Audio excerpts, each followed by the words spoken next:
hapo, usisukume, nisikilize kwanza.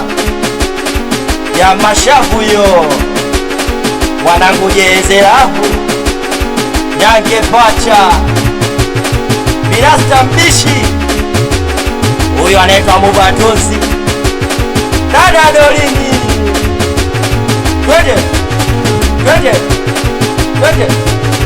Mapenzi yo, mapenzi yo, mapenzi ni kitu ambacho hakitabiriki. Mapenzi ni kitu hatari sana, mapenzi ni kitu ambacho mistari enda vibaya kidogo, tunaenda sawa.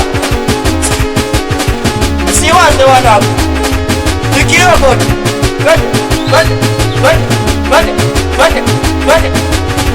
Ilikuwa Jumapili asubuhi, ilikuwa Jumapili asubuhi, nikamcheki mwanangu anaitwa Muba, nikamcheki mwanangu anaitwa Muba. Tukapanga sote tuingie daa, tukapanga tuingie daa, moja kwa moja tukafika daa. Tulipofika kwanza alituchaka, wakatuchukulia wastaarabu, eti kwa sababu Muba alikuwa na klasi.